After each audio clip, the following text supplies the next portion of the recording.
You're listening to the What is a Woman podcast hosted by the Catholic Family Podcast.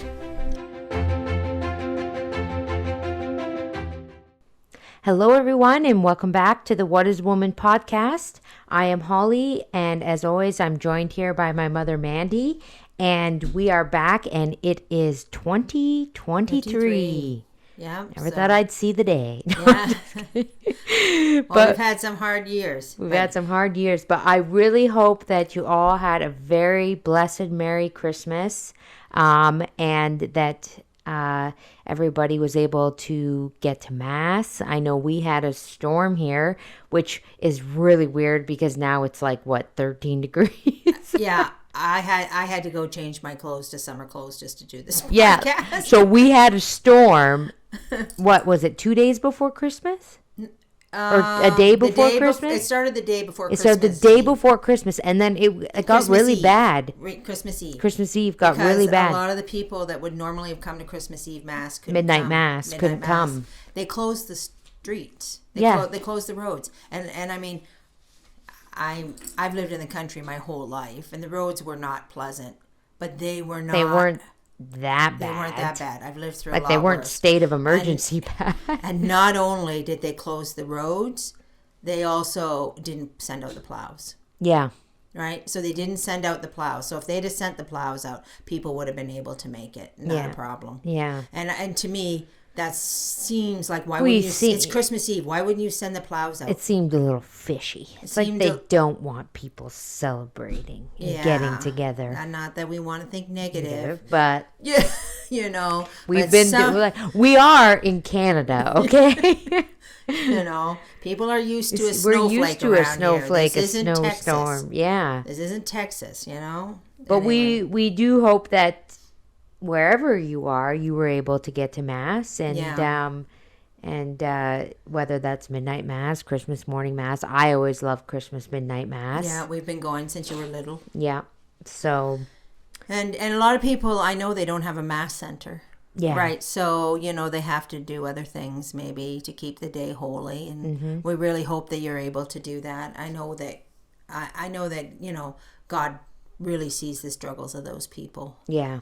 Because I couldn't imagine. Yeah, he knows what's in your heart, that you would want to be at a Mass if you could be there. Mm-hmm. Right? But I think, since we're talking about the joy of Christmas, because the chapter that we're on in the Mission Statement of Women talks about how the woman's role is fulfilled in our present society. Right? That's the chapter. Right? And nowhere, I think, is the woman's role more fulfilled than when she brings the joy. Yeah. Right? The joy of Christ. So I think we have to think about this, right? Because bringing the joy, I know for myself, is a lot of work. Yeah. I just don't like walking the room and everybody lights up. Oh, she's here with her joy. Awesome. No, that doesn't happen. It doesn't. I bring the joy by washing the dishes. Yeah.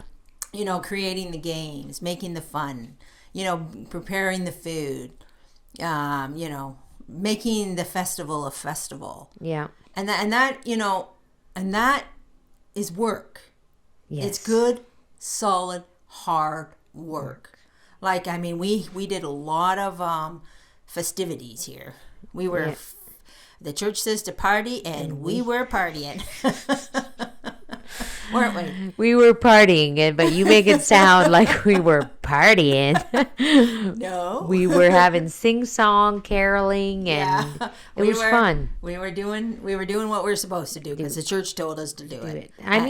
This is this is what we've been leading up to all Advent, celebrating the birth of Christ. It is a celebration. For the first time ever, I bought an Advent CD. Mm-hmm. It came the day after Christmas? No, did it come after Christmas? I think it did come after Christmas. Yeah, I'm pretty sure it did come the week before. I knew that was going to happen anyway, and I thought, well, if I don't buy it now, then I'll be prepared for next Advent. Well, I bought, they were doing the Spiritual Steps to Christmas on Catholic Family Podcast. They were reading from it. Yeah. And I thought, that's so nice. I'd like to listen to people, but I also like to read too. So I thought, I'm going to buy that book and I'm going to read along. Yeah. I got it yesterday. Yeah. So I'm all set for next year. I bought the delivery was a little slow. I bought a Year of Grace, and it came. A Year of Grace is a 5-volume series. Yeah. And I always read all of Lent. It's been so enlightening for me. A Year of Grace. If you want some real good spiritual reading to get you through Lent, buy the Lent series from the a Year of Grace. It takes you through the liturgical calendar and every mass and what the church is focusing on for every particular day. So I had a copy of that and I lost it. And when I realized I had lost it, I was like, I can't live without this book. Yeah. I'll better buy another one. And then I thought, oh, I should have the one for Advent. I should be doing this for Advent. So, and it came a week before. But now I'm really prepared for next year. Next year, because this year I think I gave it my best out of all the years. Yeah, no, I know. Because it's really easy. And even as a Catholic, it is very easy to get swept away in the secular. Oh.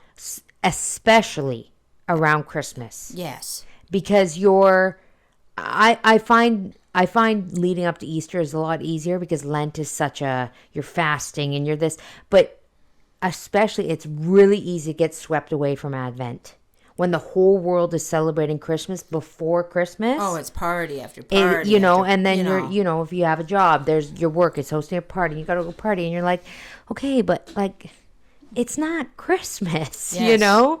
It's not Christmas yet. No. And the pandemic helped us out. Yeah. Well, yeah, I mean, like, it got rid of a lot of things. It got rid of a lot of things, and we don't have to work. Like, I didn't have to work. You went to 2 Christmas parties. I went to 2 Christmas parties this year. Because work Christmas related. parties. You had to go to your husband's work party, and then you had to go to your work party. Yeah. But, and they were just dinners. No, it wasn't anything. At my work Christmas party, there wasn't even a Christmas decoration up.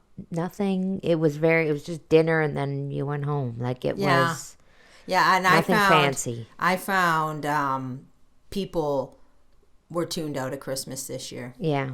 And now we've been in retail for a long time, and Christmas Eve is generally a day, the stores are open they usually are open till, or here, this is how it works around here. They're usually open till about 2-ish, but they're dead. You have the odd person come in, Oh, I forgot this. I forgot this or I forgot that. But in general, the preparations are done. So nobody is out and about Christmas Eve. They're settling in, getting ready for the big day. This year wasn't the case. Yeah. I'd never seen anything like it. I'd never seen Walmart so busy in my whole entire life. And I can't remember why the heck I was in Walmart. Must have been something. Getting the last minute gift for the game. Yeah, that's what it was. People didn't have a game, so I had we play an adult game. Pass the present. We do all about the festivities. Yeah. So it's for the adults. It's the gift exchange for the adults. So someone didn't have one. I said, well, I'll go get one. But that was, and I was like, I never seen this store like this. And it was Christmas Eve, yeah. Yeah, and it was almost like people weren't actually celebrating Christmas. But then last minute decided, whoa, wait a minute, I don't have what I maybe I do care. Maybe I do care, yeah. Maybe I do care. Maybe I should go out and get something. Yeah.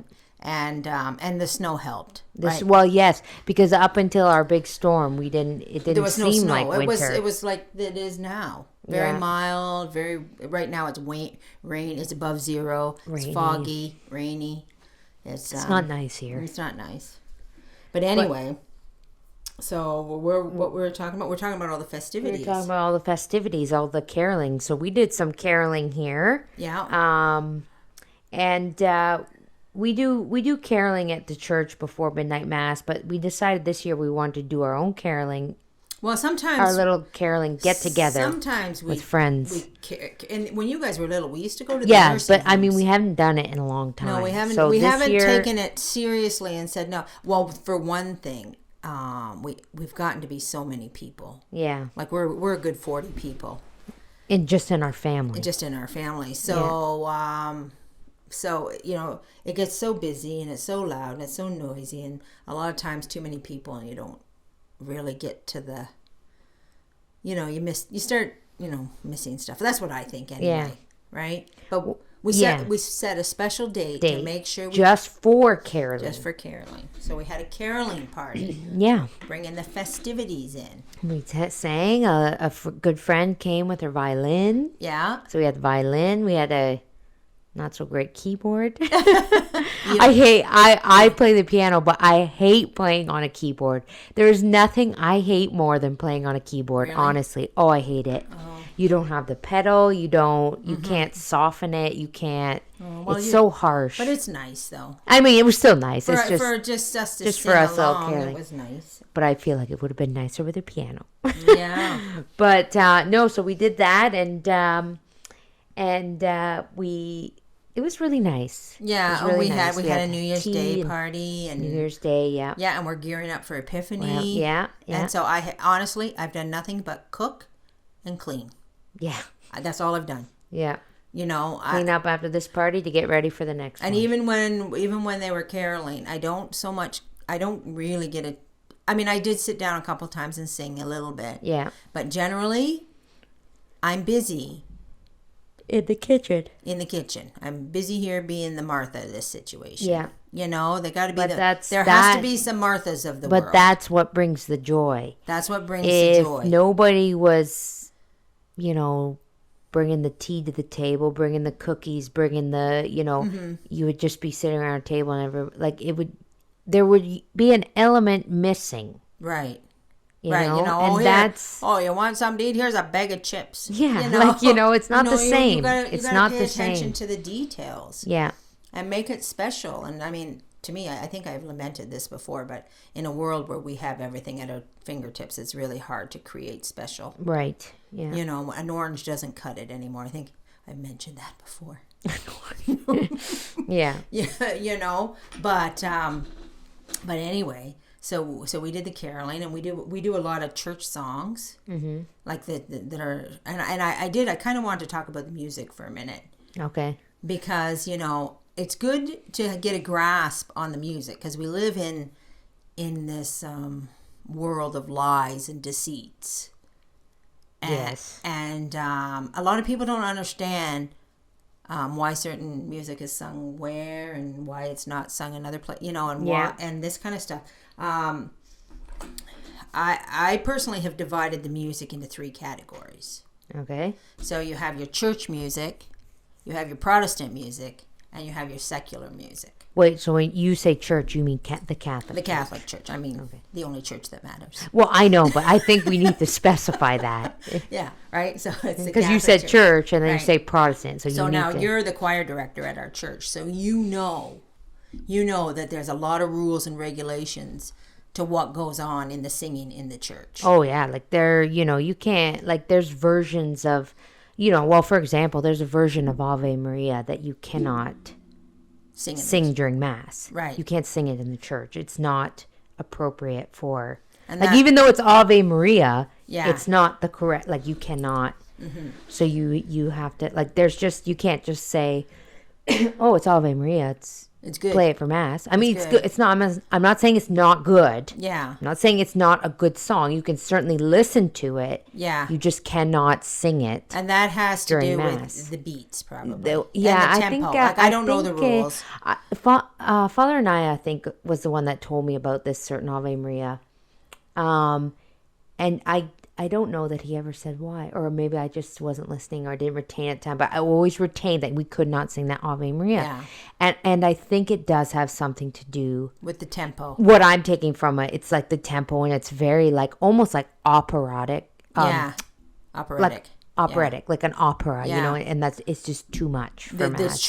The church is there, so when you're in the church, everything has to inspire you to great holiness. Well, that's the choir is there to assist you to pray. Right. You're not really you're not there at Mass to really listen to the choir. You're there. It's not, the choir's not the show. Right. The Mass is the show. The Mass. You're there to give glory and honor to God. Number one. Right. The choir is to assist you. The music is to assist you. Right. In that. It's a service. It's so it's not so if you're going to get up there, if somebody's going to get up there and be belting it out like Pavarotti, well, yeah, it's a little this isn't your show, a little bit of grandstanding. You can't. This is about God. You can't detract from that. You can't detract from that. Yeah. So when we say church music, and this is the other thing, I had a friend who was Protestant before he became Catholic, and he loved his Protestant music. Like he said the worst thing that he hated about being a Catholic was that he lost his Protestant music. That he lost his Protestant music, right? And I know a couple other people like that love their Protestant gospel music, right? But it's important to remember what the difference is.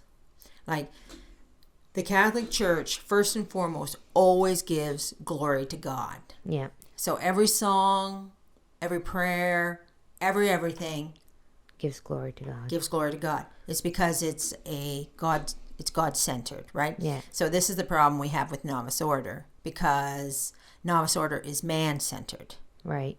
As is Protestantism. Mm-hmm. Protestantism is man-centered. So if you're not clear about why the change and what the difference is, novice order, Protestantism, man-centered.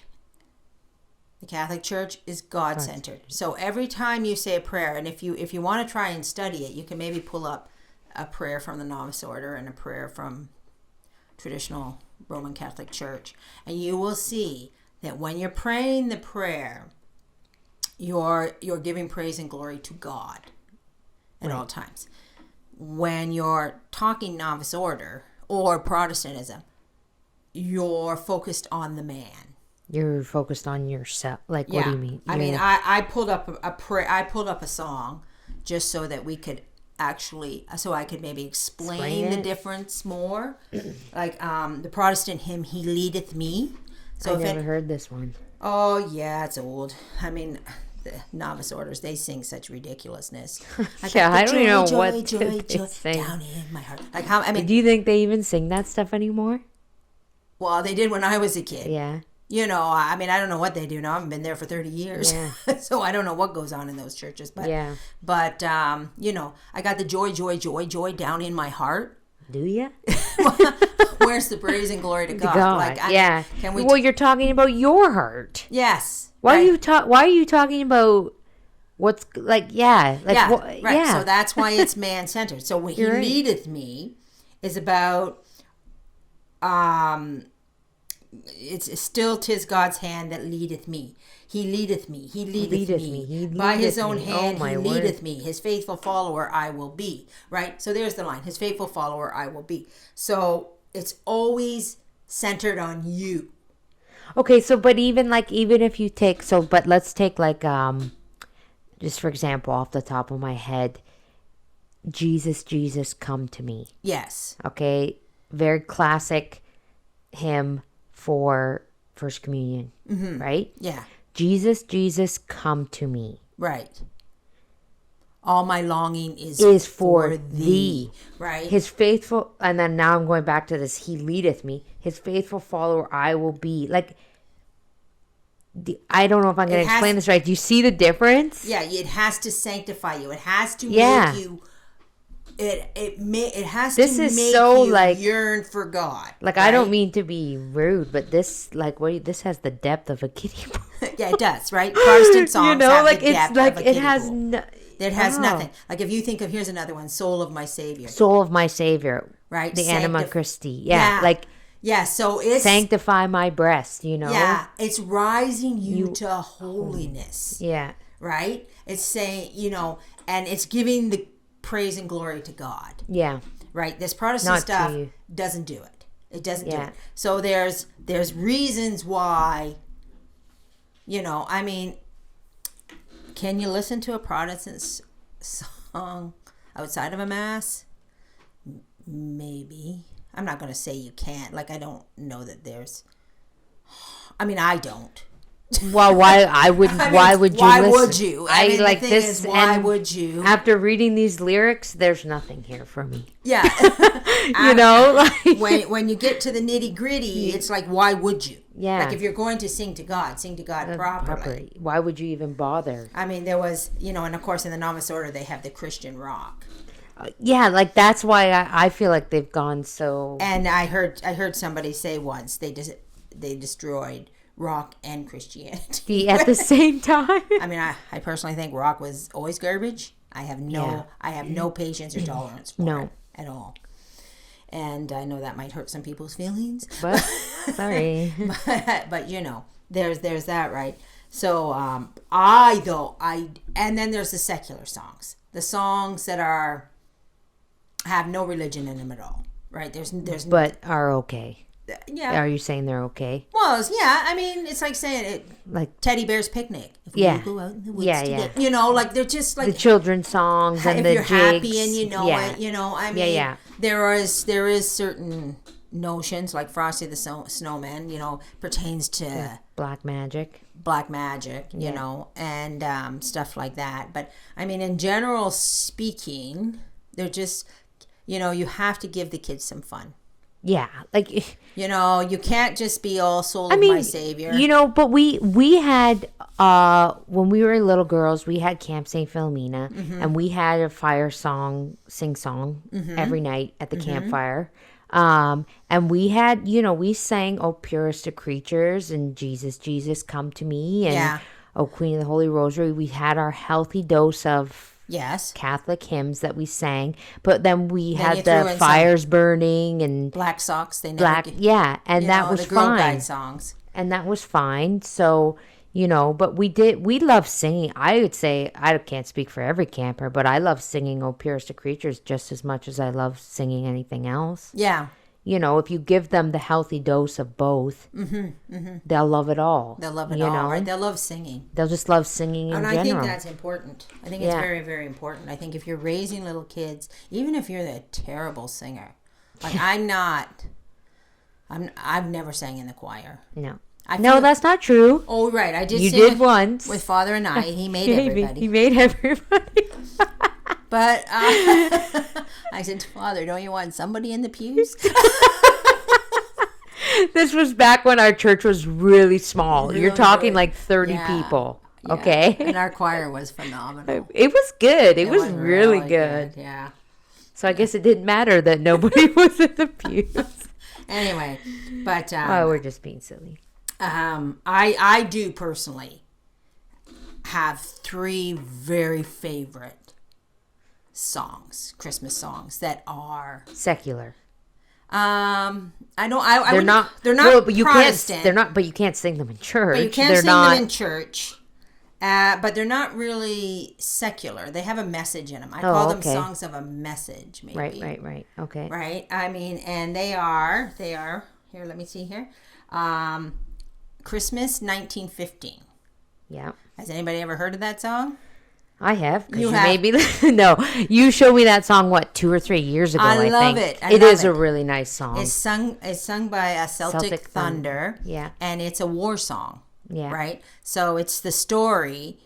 I mean, and to me, it just brings tears to your eyes because it's really a song about a story, right? If you want to look it up, it's Celtic Thunder, Christmas 1915, right? And it's the story of they're in the front lines during World War One, right? And it's Christmas Eve, and it's that classic story, and I think it's true, where a truce was made on the front lines. Yeah, I'm pretty sure. I think it's true, right? Like everything in the song is not true, but it's the take on what happened that Christmas Eve. They stopped. It was Christmas Eve. They stopped fighting. But the song, the lyrics, they're talking about a German starts singing Silent Night. Mm-hmm. And they don't understand the words because it's in German. Right. But they understand the song that everybody knew. Like no matter what language you sang Silent Night in, everyone would know what you're singing. Everybody knows Silent Night. Everyone knows Silent Night. So, and it talks about this truce, and it talks about, and to me, these songs are songs of great sorrow. Yeah. Like, they're talking about, here, I wrote the words down, lying in the mud on bags of sand. And you know what, just a second here, if I can just touch on that for just a minute, because that's a very important, pivotal thing to mention. Yeah. When you think about something like Silent Night, okay? Yeah. And this is how prominent Catholicism is that everybody knows that song. Yeah. Whether you're Catholic, Protestant, yeah, Muslim, like, you can't tell me they don't know that song. You can't tell me. Everybody knows Silent Night. And if you were to sit down and sing that song in any language, they'd go, oh, that's Silent Night because of the tune, right? Right. And then they go, oh, I know Silent Night. You couldn't do that with He Leadeth Me. No. Like, if somebody started singing that in German, I'd be like, what are they singing? Yeah. Like, Catholicism is at the center of everything in this world. Well, I'm going to say, though, the Protestant, He Leadeth Me, that's old, right? Yeah. So I'm going to guess if you went into a Protestant church right now, you would not hear that song. No, I know. Yeah. Because they evolve. Yeah, but what... where Catholicism has as it was in steadfast... the beginning, is now and ever shall be, world without end. Which is why we have the problem with Vatican II. Yeah. Right? Because they changed things. I just thought of that, They evolved. Everyone knows Silent Night. Yeah. Everyone. Yeah. It's got to be probably the most well-known Christmas hymn ever. Yeah. I would say. Yeah. You can, any language, they can sing it in Spanish, they can sing it in German, they can sing it in French, and you instantly know that song. Yeah. So right? There you go. So, but what to me, it's the joy and the hope that Christmas brings. Yeah. Right. And so this song in particular, is about, here they are. It's all sorrow. It's all killing. Yeah, they're in the middle of war. They're in the middle of war, and the hope of God still shines through. Yeah. And if you into the words, he goes on talking about a king is born of peace forevermore. And here they are, and you can imagine being in the middle of this war, and all you're dreaming of is peace. Yeah. Right. And you don't know if you're gonna the suffering and the sorrow. Tomorrow. Well, there's a line in it that says, He shot the boy. Yeah, he said that the singer was a lad of 21, right? And then he goes on. It says, I killed the boy that sang in no man's land. Yeah, right. And then it goes on. It makes you cry. It goes on to talk about how they had this truce, and in the morning all the guns boomed in the rain. Yeah. And then the fighting started again. Again, just like it never stopped. And yeah, like it never stopped. And I mean, it's the hope in the suffering that Christmas brings. Yeah. No matter where you are, no matter what you're doing, right? That's the eternal hope. Yeah. Right there, that little baby. And these songs, even though they're not church songs. And I mean, you can say, oh, you know what, you celebrate Christmas, but I'm not Catholic, I'm not religious, I'm not that. But I'm sorry, I don't care. That hope does not come from Frosty the Snowman, Santa Claus. No. Dancing Christmas penguins, whatever. Yeah. That hope, everybody knows where that hope comes from. Yes, that the little hope baby. On Christmas Day comes from the birth of Jesus Christ. Mm-hmm. Whether you want to admit it or not, that's what makes Christmas. Yeah. So you can hang up all the Santa Clauses you want, put up Frosty the Snowman, do whatever you want. Yeah. But Yeah. Everyone knows. And my other one is a song very, very similar to that. It's I Heard the Bells on Christmas Day. Now, as a child, I do love that one. As a child, it was my least favorite. I'm like, oh my gosh, this boring song. Yeah, because you're a kid. And my mother would have. I remember she had a Burl Ives. Burl Ives sings this song. Yeah. And she had a record, and she used to play it. And I'm like, can we get over that song? Forget that I don't know that you skipped on records, but. And then as an adult, I heard the story, right? And why it actually is a very mournful. Again, it's not a church song, but it's a very, very mournful. The man who wrote it was a Protestant, but it was during the Civil War, and I can't remember. He'd lost his son. I think he'd lost his wife. I think he'd lost his wife, and his son was seriously injured. Oh, right. So here he is in the midst of despair. You're in the midst of war again, right? Mm-hmm. And he's lamenting in the song. The words are like, and in despair I bowed my head. There is no peace on earth, I said. Mm-hmm. And you could see how you've lost everything, and it's just war. It's just pain and hurt and war. Yeah. And and I mean, of course, it's the story as old as time. Like, God, why would God do this? Mm-hmm. But back in this time, he says, what was he say? And in despair, I bowed my head. There is no peace on earth, I said. For hate is strong and mocks the song of peace on earth, goodwill to men. But then, what happens? The bells on Christmas morning. He hears the bells on Christmas morn. God is not dead, nor doth he sleep. The wrong shall fail, the right prevail, with peace on earth, goodwill to men. Mm-hmm. So as he hears the bells of hope. Yeah. That little babe comes to us in our despair and our sorrow and drags us out. There is hope. Yeah. There is more to this than this. Yeah. Than what you're living, I mean, I personally it get touched right to my heart. I should mention, though, the last line, because this guy's a Protestant. It says, with peace on earth, goodwill to men. Yeah. That's a distortion of that the Bible quotes, King James Version. Yeah. The quote is supposed to be peace to men of goodwill. Yeah. Right. Goodwill to men. Like that's the same. Destruction like they did with the all and many, right? For the mass, right? Yeah. So and it's a distortion because the peace to men of goodwill is the promise of God, right? So without God, you don't have peace, right? So this is why they say the saints had peace in the midst of war. Mm-hmm. And others have war in the midst of peace. Yeah. Right? The peace comes from God. Right.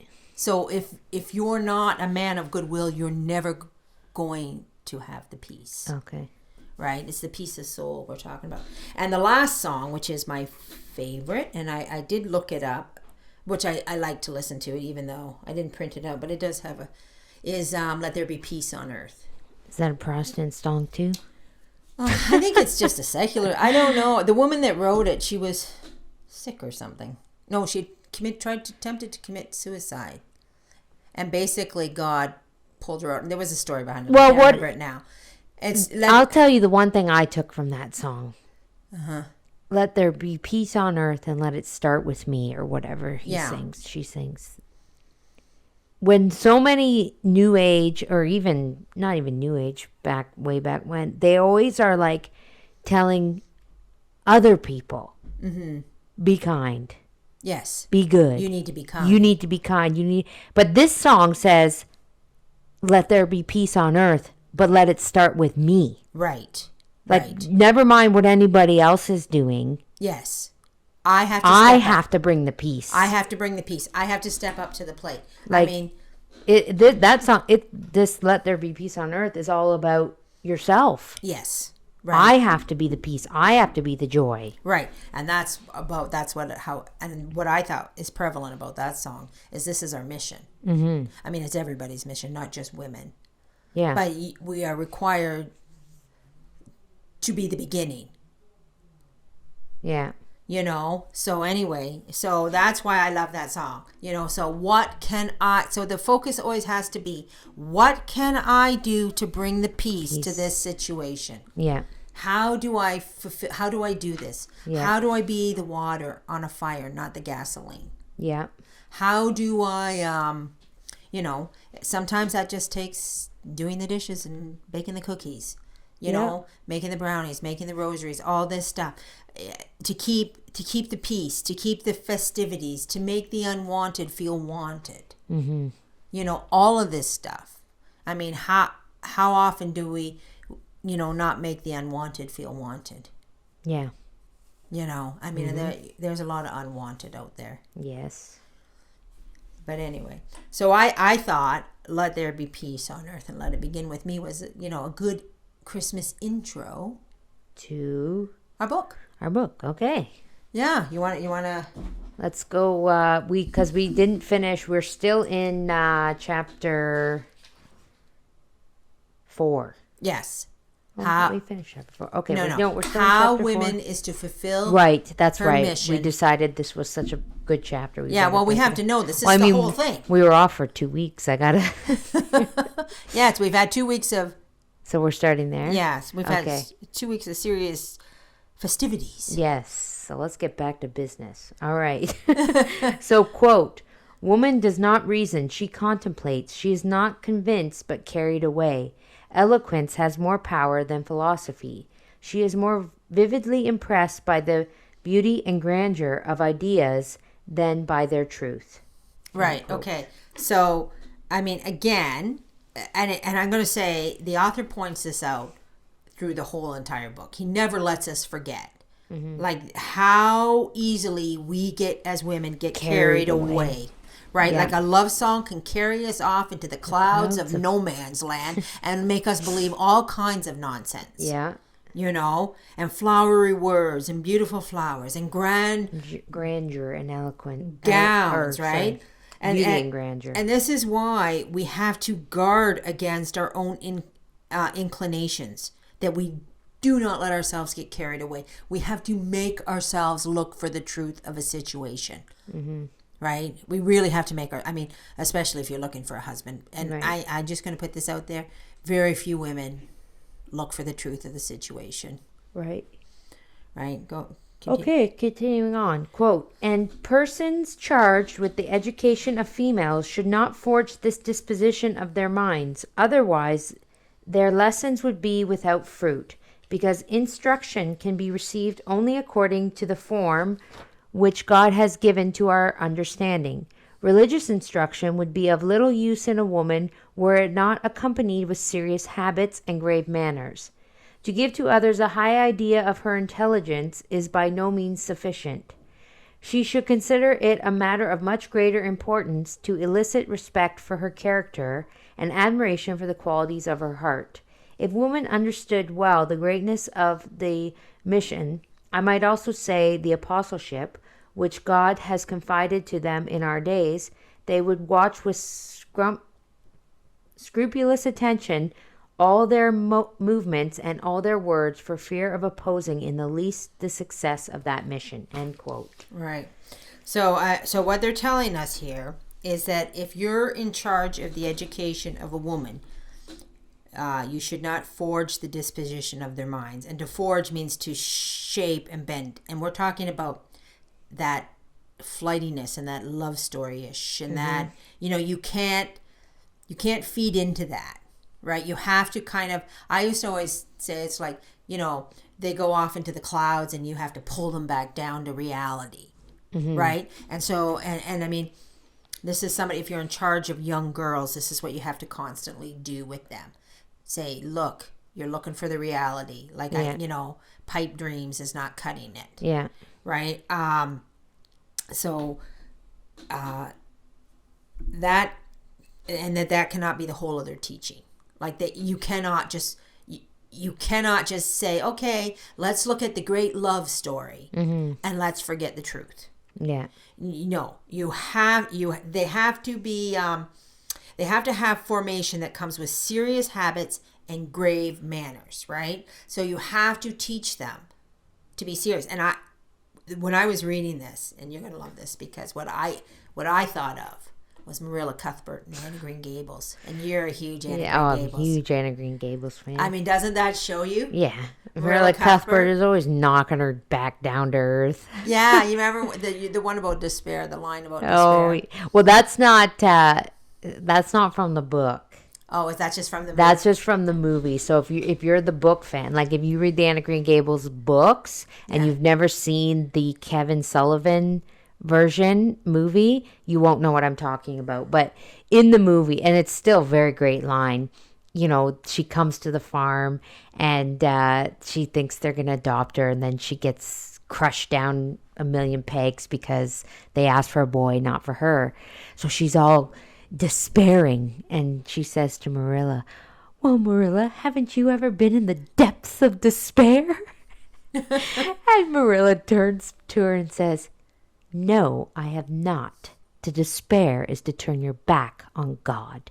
And then she just continues walking up the stairs. Like, just says it very matter of fact, and then just leaves Anne at the bottom of the stairs and walks up. Like, it's just so, it's like, she looks at her and she's just like, kid, you are in for a world of hurt. like she has that, like, I am gonna knock you down 20 but that's like, if you look at but that's the whole thing. Anne is this and she's flighty, over the top, dramatic, head in the clouds. Life is just her bowl of cherries, and she's gonna, and Marilla's just like, no. Like yeah. you put away the silliness right now. Like, Yeah.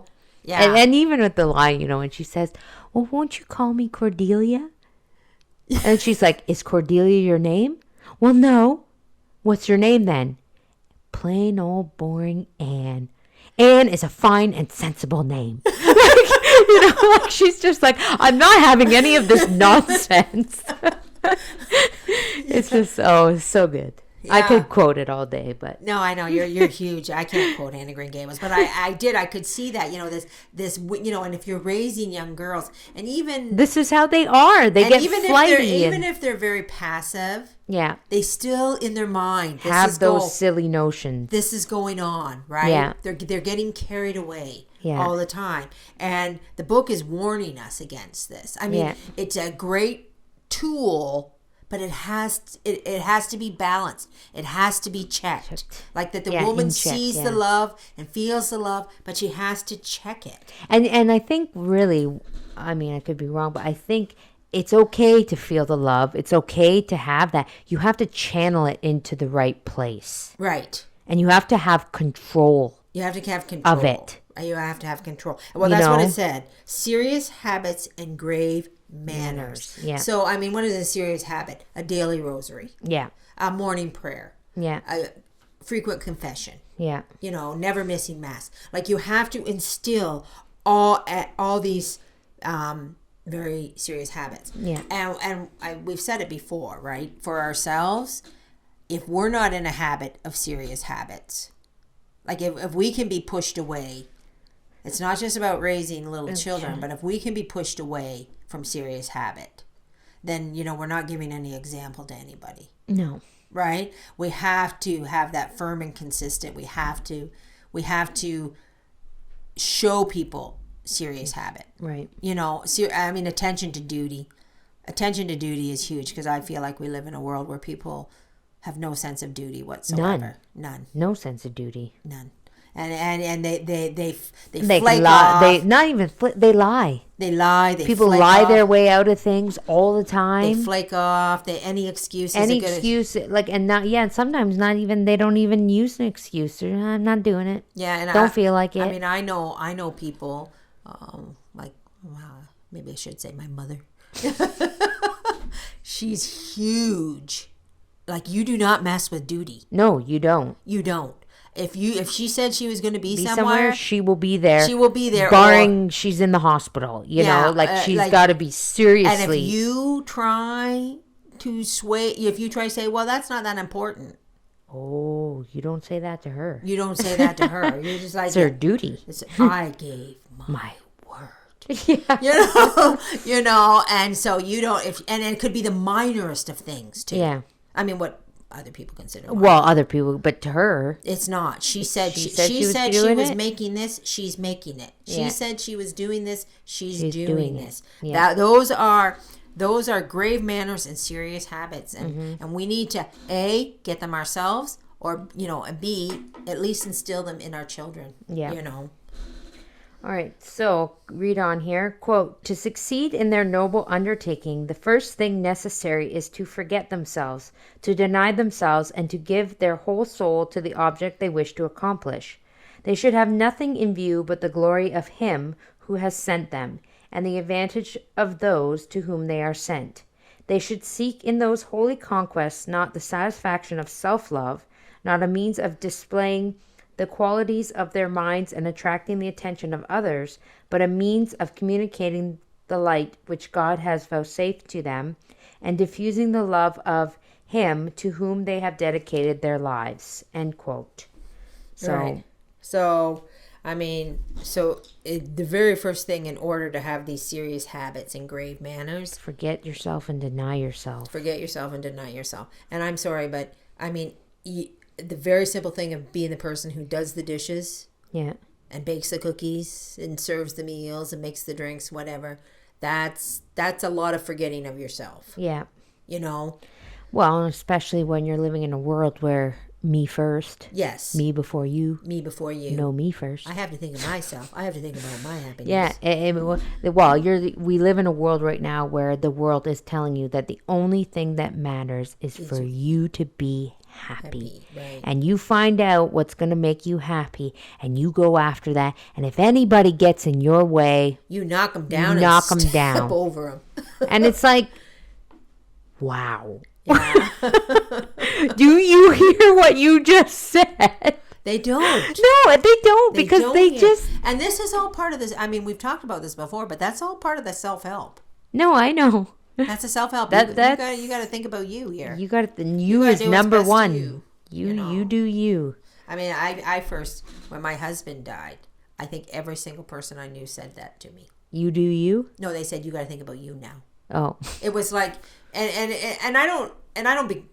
I just think this is part of the errors. Yeah. Right? I mean, I'd go to the lawyer. Well, you got to think about you now.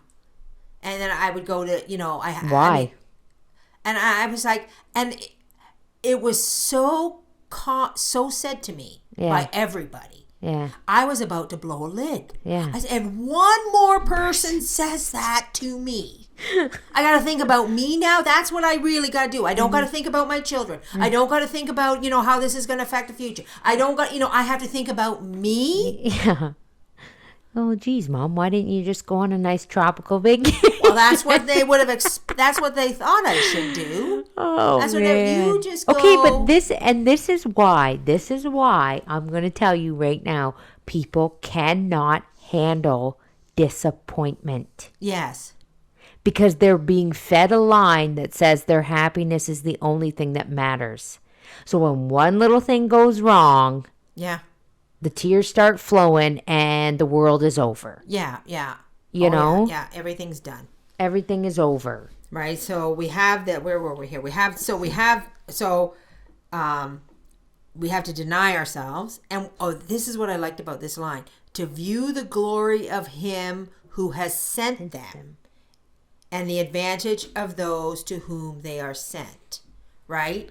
I mean, I always... So meaning the people that are sent to you, like your kids? Yeah, well, that's put in your care.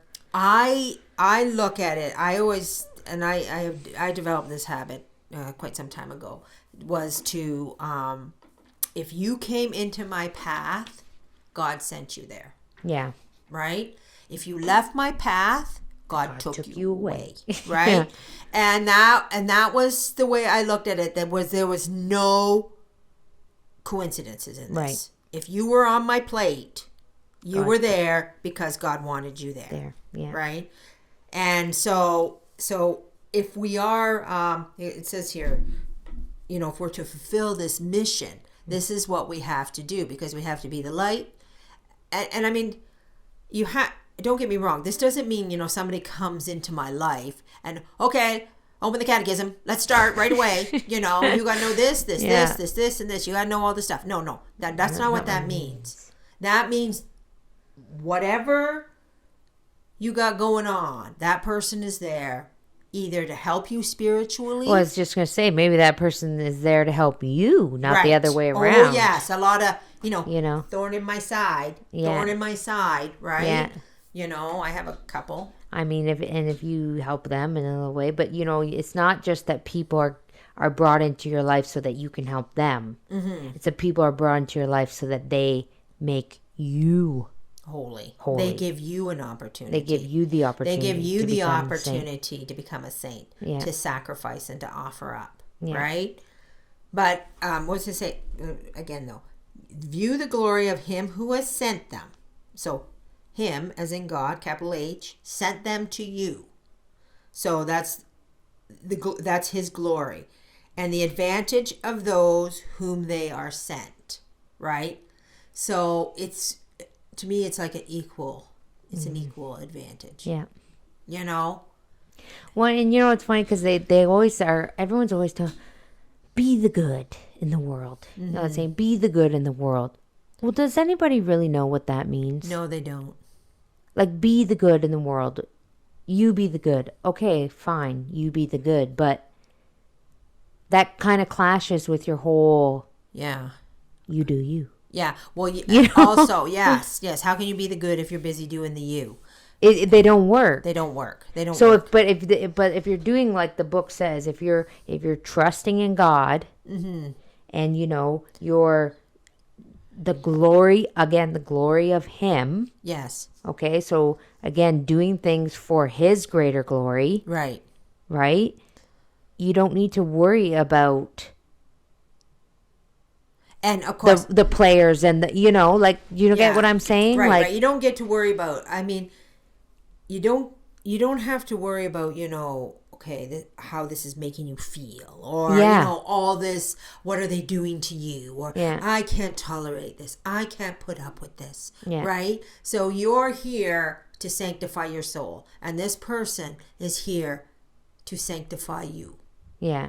Right? So and you have but again, you're not able to be the good if you don't have the ability to sacrifice. Yeah. If you don't have the ability to deny yourself. Yes.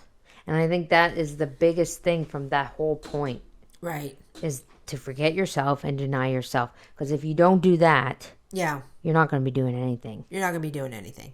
Like you well, will actually, not be. If you read on further, it'll tell you. Okay. It'll tell you everything is fruitless. Okay, let's see. Quote, unfortunately, the vanity of females frequently endangers the success of their apostleship. They find it a difficult task to renounce altogether that secret desire of pleasing which lies in the depths of their nature and is unconsciously the hidden spring of nearly all their actions. End quote. I mean, yeah. So women do live to please. They live to please, right? But why? Yes, right. So there's the trick question. Why? Right? So if you're doing all the dishes and you're doing all the cooking, for the festivities, are you doing it for his glory or for your glory? Right. Yes. So this is where you have to figure out. Yeah. Right. This isn't about how great you are. You are, and how good you look, and you're the one doing all the work. You're the one doing all the work, and you're getting all the praise. And you have to get rid of the vanity. You have to get rid of the vanity, and women. Women are very prone to vanity. They're prone both to looks and actions. Yes. It's not just about looks. The vanity is not just about looks. It's about how they feel, like how other people see them, and they want other people to see them. Right. And so your vanity, say you're walking around and you're extremely, your vanity, you're extremely modest, right? Yeah. But you're doing that for your own sake, not for God's sake. So you want people to look at you and say, oh, there's a holy woman. Well, yeah. Right? I mean, I'm not an expert on how you get rid of self. And do everything for the glory of God. I mean, to me, it just takes prayer and self-sacrifice constantly to, deal with. Yeah, to deal with it. Yeah. So. Anyways, so we'll read on here. We got a few more quotes from this book, but I don't think we're gonna get through this whole chapter. This podcast, but we'll we're not, because it's important. It's an important chapter. So, but there were a few more quotes that we had here from the book that we did want to discuss before we wrap up. So, quote, sincere piety and perpetual vigilance alone can, I will not say, eradicate that instinct, but check its growth and arrest its fatal consequences, end quote. So again, sincere piety and perpetual vigilance against the vanity, right? So you have to learn how to get humble. I personally. So that's how you stop the vanity. I personally like, the litany of humility. Yes, it's a good one. That others may be loved more than I. Jesus, grant me the grace to desire it. Yeah. Yeah, when you read, I read that litany a lot. Yeah. And it's very like when you read those, and if you say it really slowly, and you're like, really, what are you asking for here? Like, really think about what you're asking God to do, because, he who humbles himself shall be exalted, but you have to actually humble yourself. Yes. Yeah. Like the things you ask for in that litany, if you really, you're asking for God to really take you down. Yes. Yeah. Like, really. And he does. And he does. Well, he does, I know, but it's it's not easy. And he doesn't give you what you can't handle. No. Ever. So. Okay, so quote, a woman who unites solid instruction with a perfect exemption from self-seeking and a great fidelity to the inspirations of grace would be in the hands of God an instrument of mercy and salvation, whose power it would be difficult to calculate. End quote. Right. So this is what our mission is. Our lofty mission is that in the hands of God we are a great instrument of mercy and salvation, and it says beyond measure, like beyond measure. But we need solid instruction. We need to eliminate self-seeking, and we need to have great fidelity to grace. Right. There's actually a novena to Saint Joseph where you meditate 4 times a day on Saint Joseph's fidelity. Oh. Right? Fidelity to the baby Jesus, fidelity to Mary, and his fidelity to grace. I might be missing one. I did it for a long time. And the fidelity to grace, I kept thinking, how are you faithful to grace, right? How do you have this, and that means when you get an inspiration, you act and you don't change your mind. Yeah. Right? Like a practice, like maybe you decide you go into the grocery store and you say, oh, I think I'm going to have that chocolate bar. Yeah. And then you pick it up and you go, or I could make a sacrifice. Yeah. Like, dang. Why did that thought come in my head? I know. Those ones. Put the chocolate bar back. That's fidelity to grace. Don't go, oh, well, I'll just pretend I didn't get that thought. I didn't hear, and move on. Didn't hear anything. I didn't hear anything. I don't want to do it. I want the chocolate. Those were the worst, because I remember when I started having those thoughts, right? Yeah. Like the kid, my son's a type 1 diabetic, so I always have candy in the house. And, because when he goes low, he needs candy. And I love candy. I love sour candy. And a thought popped into my head. You could give that up, That would be a great opportunity to make a sacrifice and just not eat that candy. And it was one Sour Patch Kid, sitting there on the counter. And I sat there and I stared at it forever. And I thought, no, you said you were going to give it up. What if I just do it the next time there's a Sour Patch Kid on the counter? And then I'm like, oh my gosh, stop talking. And then I had to walk away. It was one Sour Patch Kid. I know, but that's taunting me that's fidelity to grace, right? So if you get the inspiration to pray, pray and leave the room. Leave the room. That's fidelity to grace. So so when those inspirations come, when grace hits you, you stop and you do it. Yeah. Don't let that one little Sour Patch Kid taunt you to eternity. I'm just teasing. But anyways. Okay, so quote. She is to convert others not to herself, but to God. Not... Oh, sorry. I messed up the line here. Sorry. Quote. She is to convert others not to herself, but to God. Not herself, but God and his truth are to be rendered acceptable. She has no power or strength for good, except when she acts not in her own name, but in the name of him from whom all our sufficiency is derived. God communicates his virtue to our words and works only in as far as we speak and act in his spirit and for his glory. If we act for ourselves, he withdraws himself, and our actions are unproductive. End quote. Right. So there's just more. If we're acting not, you will not accomplish anything for the greater glory of God if you are acting in your own name. You will accomplish nothing. So when you see, okay, why is nothing working? Maybe you need some inner reflection to say, how much of this is really for God? What are really my intentions What here? are really my intentions? Yeah. And how much self is still involved in this? Yeah. Just continue on. Okay. Quote, a woman light in her conduct, frivolous in her taste, trifling in her conversation, always and everywhere intent on pleasing, occupied with herself, with the adjustment of her face and manners, without modesty and simplicity, a woman in whom piety is not the controlling element, regulating her life and directing all her thoughts and actions, a woman who thinks herself religious because she performs every day a few exercises of piety, a woman who is not deeply humble and entirely devoted to God and his glory, is not fitted for the apostleship of which we speak. If she undertake it, she will make very few conquests to truth, or rather instead of bringing souls to God, she will allow her own to be misled and may become the slave of those she intended to subdue. End quote. Right. So there it talks about the lofty mission and how serious it is. And basically in a nutshell, you have to be holy. Yeah.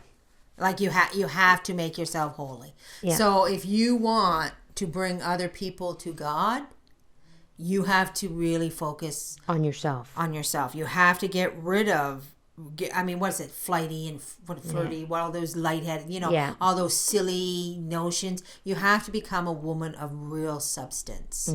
I mean, and I'm going to put this out there. This doesn't mean you can't have fun. No.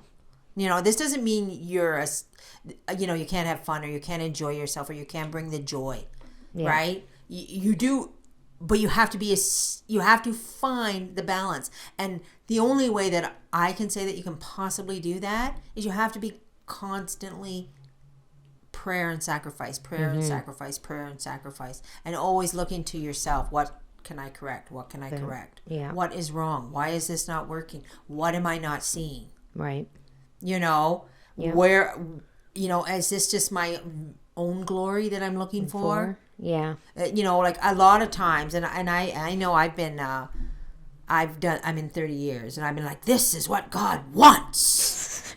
And so you get on this path, and then, you're going for, because this is good, and this is right, and this is holy. And then all of a sudden, is it really what God wants? Or is this what I want? Yeah. Right? Because a lot of times, God allows people to be, like He gives them a free will, right? Yeah. So when you think you're hammering out people, and you're trying to reform them, and you're trying to straighten them out, or even like activities, or you're forcing an activity, or you're forcing something, right? You have to see, if God is allowing something to happen, you have to let it happen. Yeah. Unless you're in a position to actually stop it. Like you're in charge and say, okay, I'm in charge of this and that is not happening. Yeah. But most things we are not actually in charge of. Right. Right? So we have to get the humility, and we have to get the holiness. Yeah. Yep. So that if we want to be serious apostles in this apostleship, in this lofty mission, right? Mm-hmm. All right. So we still didn't finish chapter 4. We did not finish. But we will be back next week. No more vacations for us. No more vacations. We're happy to be back. My mom will stop partying. Well, not yet. We have one more party to go. We have the Epiphany, and She's already planning a St. Valentine's Day party, and I saw some St. Patrick's Day things in your bag. You did. She's celebrating all the feasts. But it's good. We're bringing the joy. Bringing the joy. Thank you, everyone, for tuning in again, and we're happy to be back. And we'll be back next week with another episode. Oh, you know what we forgot? Jesus, meek and humble. We forgot to say, Jesus, meek and humble of heart, make our hearts like unto thine. We did. Well, we'll say it right now. Jesus, I just did, but we'll say it again. Jesus, meek and humble of heart, make our hearts like unto thine. And on that note, if I can talk. I hope that everybody has a very blessed week. May God bless you always, and Our Lady guide you. And as always, Saint Teresa, pray for us.